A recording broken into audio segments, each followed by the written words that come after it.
दिनैनि बे सारिदुवार आरो राङापारा हालामखौ लानानै जोङो बिपिएफ राजखान्थि हिसाबै रादाब बिजोंनि गेजेरजों फोरमायनो साननाया बेनो गिबि गिबियावनो आङो जोंनि बिपिएफ राजखान्थि हान्जानि आफादगिरि थामहिनबा दानि बिटिसिनि चिफ मानगोनां हाग्रामा महिलारि सार बिथांखौ आङो गिबि गिबियावनो खुलुमनाय आरो अननाय सिबिनायखौ बावहरो जोंनि बे राङापारा आरो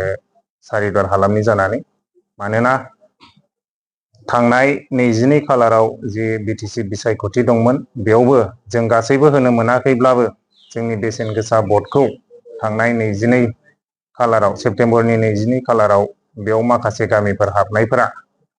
हाबनाय रायजो राजाफोरा गाव गावनि बेसेन गोसा भटखौ होनो मोनदों आरो बेबायदिनो जोङो जिबायदि आसा खालामदोंमोन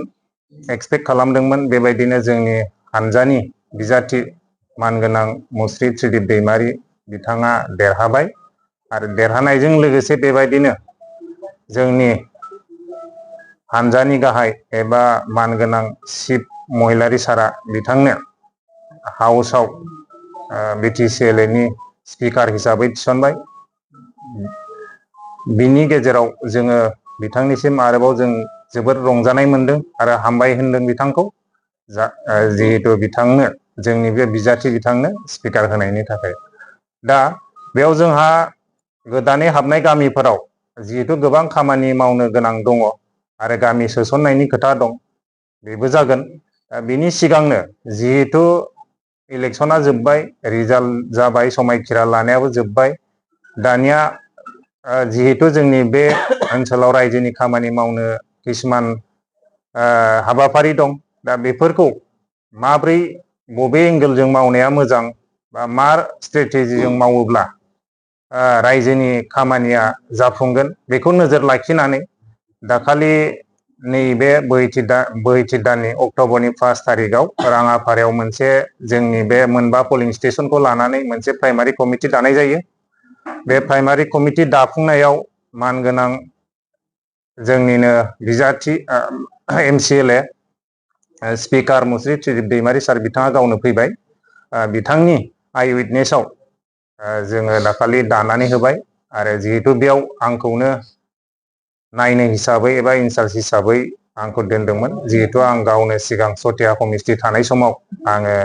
बिपिएफनि नेहाथारि आरो बेबायदिनो आं मैखोमै बाहागो लादोंमोन दा बे हिसाबै हाइकामान्डआ आंखौ बेबायदि आंखौ नायनो बिथोन हरबाय बिनि गेजेरावनो आरो आं साबायखर होबावनांगोन जोंनिनो मानगोनां आसामनि बारग' मन्त्रि मुस्रि बिहन दैमारि सार बिथाङाबो आंखौ बेबायदिनो बेजोंहाय नायनो थाखाय आंखौ बिथोन हरदों आं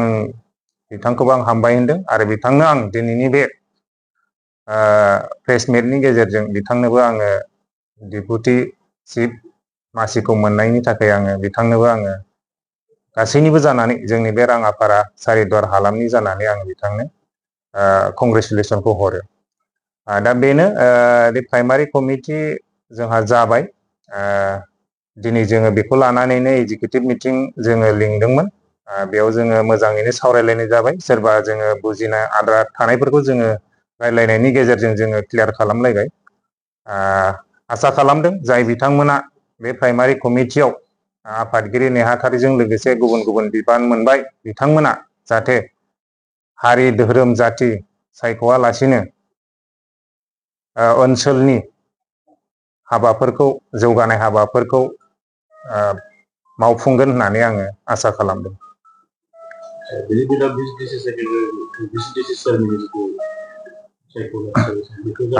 बिसिडिसि जानांगौमोन नाथाय जोंनिया जिहेतु दा गोदानैसो थिसनजादों बिटिसिआव अलरेडि आं मोनथिनायाव बिसिडिसि हिसाबै टाउन कमिटिखौ गारनानै 420 मासि दंखायो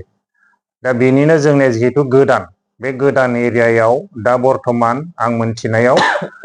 खुनु बिसिडिसिनि माबा मा होनो दानायनि खुनु माबा गैथ'वा सरकारि बाबै दा हयथ' बियो जागोन बेखौ निस्सय जोंनि सरकारा बेखौ सानगासिनो दङ बावैनो जागोन जिहेतु दायो बेखायनो बिनि सिगां रायजोनि खामानि मावनो थाखाय जिहेतु बेयाव इलेक्सन गेलेबाय माखासे गामि हाबजेनबाय बेफोर ओनसोलफोरखौ मावनो थाखायनो दा हाइकमान्डआ बे प्राइमारि कमिटिखौ दानो होदों आरो नै साननैसोनि उनाव ढेकियाजुलि साइडजोंबो दागोन जोंनि बे मोनथाम हमस्टेयाव आं मोनथिनायाव जोंनि बे मानगोनां स्पिकार सुजित दैमारि सारनि हमस्टेयाव माने गिबि दानाय जाजेनबाय आरो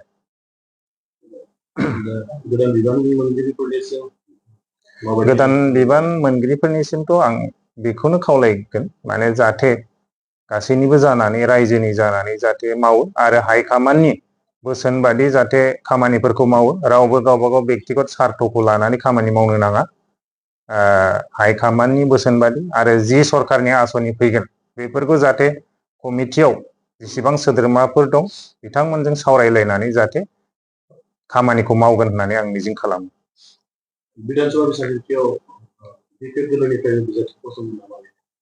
बेबायदिनो फैबाय थानाय 2026 मायथाइयाव जानो गोनां आसाम एसेम्ब्लियाव गोबां बेबायदिनो सोंलु सिखांबाय थादों बुंलायसोदों मानसिफोरा आरो निश्चय बुंखागोन स्वाभाबिक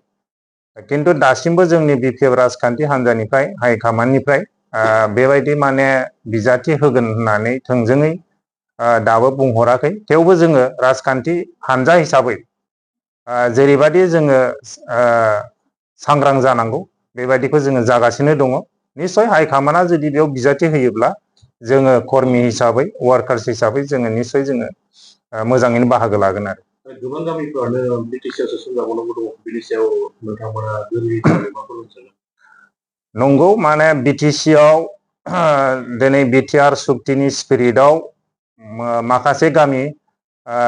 बारग' जोंनि प्रमद बर' बिथांनि दैदेननाय सरकारा माखासे गामिफोर सोसनलांबाय बेयो सोसनलांदोंब्लाबो जों मोजां मोनदों सोसननायखौ जों मोजां मोनाखै होनना बुंनो हाया जोङो सनितपुर बाखि हिसाबै जोङो मोजां मोनदों नाथाय बियो दासिमबो संबिधानिक मर्यादा मोनाखै ओंखायनो जों खावलायगोन जिहेतु दा बिपिएफनि सरकार फैबाय जोंनि सरकारा निश्चय बेखौ मावफुंगोन बियो संबिधानिक मर्यादा मोननांगोन होमब्लासो माखासे खामानिफोरखौ जोङो मावनो हागोन आरो जोंनि मानगोनां बिटिसिनि चिफ मुस्रि हाग्रामा महिलारि सारा बेखौनो बुंदों जे थालांनाय गामिफोरखौ जेसे हायो मावगोन दा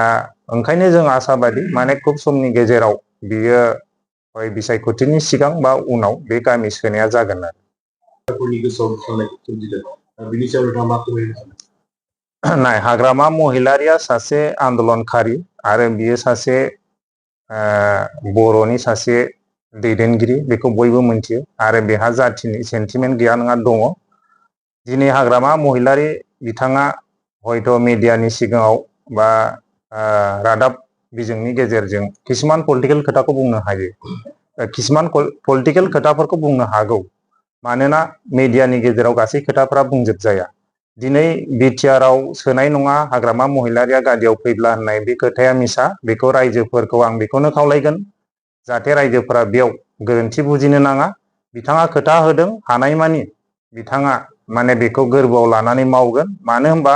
जोंनि सिमाङानो गुबुनखामोन नङा होमबा जोंनि सिमाङा दा बे सिमांखौ जाफुंहोनो थाखाय मानगोनां हाग्रामा महिलारि सारा नाजागोन बेयाव खुनु बिटिआरआव सोनाय नङा बा बिटिसिआव सोनाय नङा बे खोथाया नङा बियो मिसा बे गुबुन माने राजखान्थि हान्जाफोरनि बांसावनाय रावसो जुदिও बिथाङा बुंदों बे खोथाया बेसो माने बिटिआरआव माने दा जिहेतु बिटिआरआ संबिधानिक जेबो मर्यादा मोनाखै मानो होनबा बिटिसिआवनो बे इनक्लुसन आरो एक्सक्लुसना दंखायो दा जिखिनि गामि हाबदों बियो हाबदोंब्लाबो बिटिसिनि माबायावसो हाबदों माने बिटिसिआवनो बे माबाया दंखायो बे प्रभिजना दंखायो गामि सोनाया दा बे खोथाखौसो माने बिथाङा बुंदों मानो होनबा दाबो बिटिआर जुदि जानो थाङोब्ला जोंहा बेयाव माने हमस्टे जानांगौमोन आलादा दिनै बेबो जायाखै दा बेफोरबायदि गोबां खोथा दङ ओंखायनो माने बिथां सारा बेखौ माने गुसुङै बुंदों जे माने बै खोथाखौ बुंदों आरो खिन्थु सोगोन मानो होनबा दा जिमानखिनि हाबदोंब्लाबो बियो बिटिआरनि मुङाव हाबाखै आरो अफिसियेलि दासिमबो जेबो बिटिआर होननानै जोङो लिरनो हाया दा ओंखायनो बे खोथाखौसो सारा बुंदों बेयाव रायजोफोरा जेबो साननो नाङा जोंनि जेसेबां दा गोदान गामि हाबबाय हाबै बिथांमोना दानजासिगोन नामा सोनाय नङा नामा बेफोर भुलखौ बुजिनो नाङा बियो माखासे राजखान्थिगिरिफोरनि गावसोरनि बेक्तिगत मुलाम्फानि थाखाय बुंनाय रावसो। नाथाय हाग्रामा महिलारिया माब्लाबाबो बेबायदि गामि सोयै खोथाखौ बुङाखै। बरंसो बिथाङा थांनाय बिसायख'थिनि सिगां जेसेबां गोदानै हाबबाय गामि, बे गोदानै हाबनाय गामिफ्राव बिथाङा ओनसोलफोराव फार्स्ट माने खामानि मावगोन एबा फार्स्ट प्रायरिटि होगोन होननानैसो बुंदों बिथाङा। दा गतिके आं बे आयदायाव आङो रायजोफोरखौ माने भुल बुजाबुजियाव आङो जानायखौ आं लुबैयाखै। बे जोंनिफ्राय क्लियार आरो जोंनिफ्रायबो अलरेडि माने जोङो हाग्रामा महिलारि बिथांखौ डिस्ट्रिक्टनि थ्रुयै माने जोङो मेम'रेन्डाम होनाय जाबाय, जाहाथे माने थालांनाय गामिफोरखौ थाबैनो बिथाङा बिटिसिआव बा बिटिआरआव सोसननो हायो आरो। बेखिनियानो। थेंक इउ ना।